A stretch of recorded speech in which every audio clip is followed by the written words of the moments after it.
교과서 속에 숨어있는 과학 원리를 재미있는 실험으로 알아보는 시간. 오늘의 주제는 고등학교 물리 교과서에 나오는 운동의 법칙에 대해 배워보겠습니다. 실험을 함께할 선생님을 소개합니다.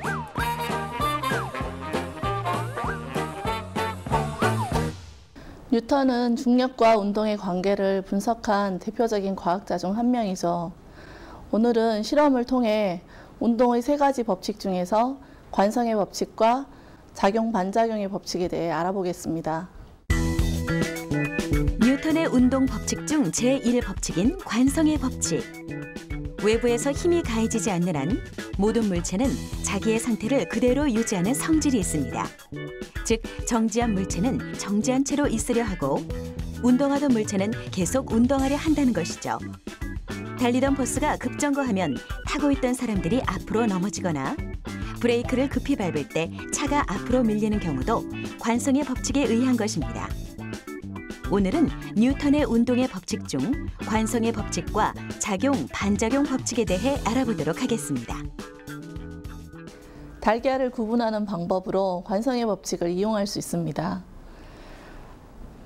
달걀을 돌리다가 손가락을 댔을 때 바로 멈추는 것은 삶은 달걀이고, 달걀을 돌리다가 손가락을 댄 후 손을 뗀 후에도 계속 돌아가는 것은 삶지 않은 달걀입니다. 삶은 달걀은 전체가 고체이기 때문에 손가락을 대었을 때 바로 멈추지만, 삶지 않은 달걀은 겉은 고체이지만 안 내용물은 액체 상태이기 때문에 계속 돌아가려는 성질이 있는 것입니다. 그럼 이번 시간에는 다양한 실험을 통해 관성에 대해서 알아보도록 하겠습니다. 실험을 통해 관성의 성질에 대해 알아보자. 실험에 필요한 준비물로는 스탠드와 추, 종이, 휴지심, 달걀 등을 준비해 주세요. 비커 위에 종이를 올려줍니다. 그 다음 종이 위에 달걀을 올려주세요. 달걀은 둥글기 때문에 휴지심을 이용해 올려줍니다. 종이를 천천히 당겨 보겠습니다. 조심스럽게 종이를 옆으로 당겨주세요. 달걀이 함께 따라오네요. 이번에는 종이를 빠르게 당겨 보겠습니다.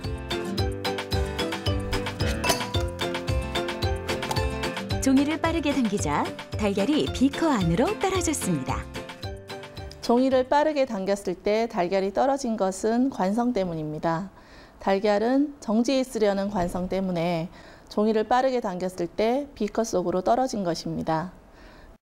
그러면 이번에는 관성에 관한 또 다른 실험을 해보도록 하겠습니다. 추의 윗부분과 아랫부분에 동일한 길이의 실을 단단히 묶어주세요.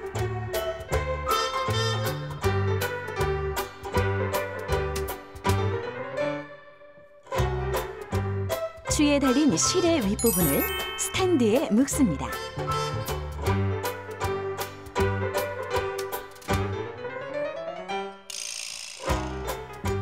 그럼 먼저 아래쪽의 실을 천천히 당겨 보겠습니다. 안전을 위해 바닥에 에어캡을 깔고 아래쪽 실을 천천히 당겨봅니다.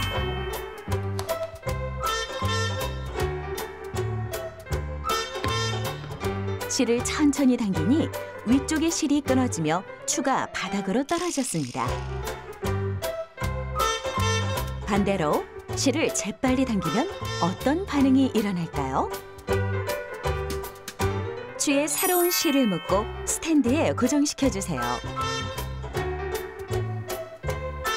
실을 천천히 당겼을 때 위쪽 실이 끊어졌는데요. 이번에는 빠르게 당겨보도록 하겠습니다. 실을 빠르게 당겨줍니다.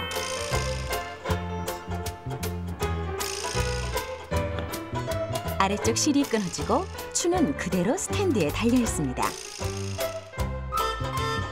실이 끊어지는 위치의 차이, 과연 어떤 원리 때문일까요? 실을 천천히 당겼을 때 위쪽 실이 끊어지고 빠르게 당기면 아래쪽 실이 끊어졌습니다. 이것도 관성 때문인데요. 빠르게 당겼을 때 아래쪽 실이 끊어진 것은 추가 정지해 있으려는 관성이 있기 때문입니다. 물체에 작용하는 힘이 없을 때도 운동 상태를 그대로 유지하려는 성질을 관성이라고 하는데요. 관성에는 정지 상태를 유지하려는 정지 관성과 운동 상태를 유지하려는 운동 관성으로 나눌 수 있습니다. 실을 천천히 당기면 추의 위쪽 실이 끊어지고 빠르게 당기면 추의 아래쪽 실이 끊어진 것은 정지 관성 때문입니다.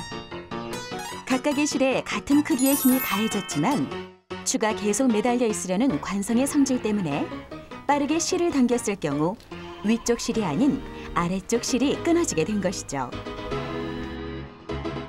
종이를 천천히 당겼을 때는 달걀이 따라오지만 빠르게 당겼을 때 달걀이 비커에 떨어진 것도 같은 원리입니다. 사람이 걸을 때 다리는 지구를 밀고 그 반작용으로 지구도 다리를 밀고 있다는 거 알고 계셨나요? 이번에는 작용 반작용에 대해서 알아보도록 하겠습니다. 작용과 반작용의 법칙을 알아보자. 실험에 필요한 준비물로 풍선, 빨대, 실과 투명 테이프, 송곳, 그리고 스탠드를 준비해 주세요. 적당한 크기로 빨대를 잘라 준비합니다. 풍선이 지나가는 길이 될 스탠드는 각각의 거리가 최대한 멀어지게 해주세요.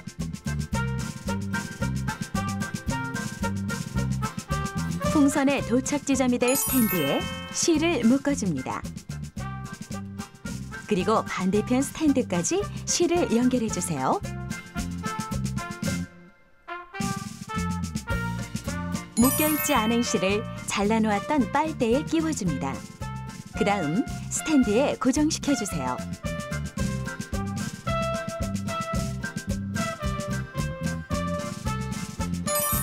적당한 크기로 풍선을 불어줍니다. 풍선이 부풀어 오르면 풍선 입구를 묶지 말고 잡아주세요. 풍선 등에 투명 테이프를 이용해 준비해뒀던 빨대를 고정시켜줍니다. 이제 잡고 있던 풍선을 놓아볼까요?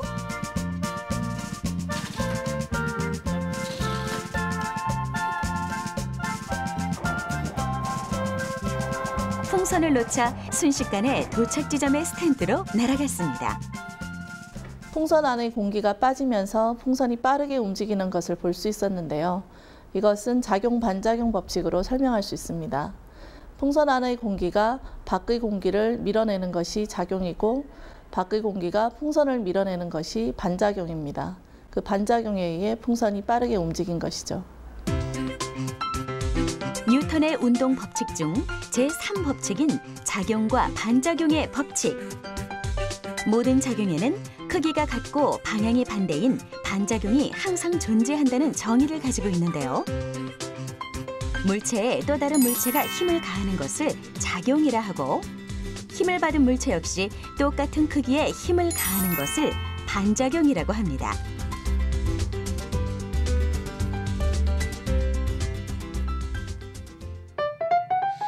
적당한 크기의 풍선을 불어 실이 연결된 빨대에 붙이고 풍선을 놓으면 빠른 속도로 나아가는 것을 확인할 수 있습니다. 풍선의 입구를 놓았을 때 풍선 안에서 밖의 공기를 밀어내는 것이 작용이고 밖의 공기가 안의 공기를 밀어내서 앞으로 나아가는 것이 반작용입니다.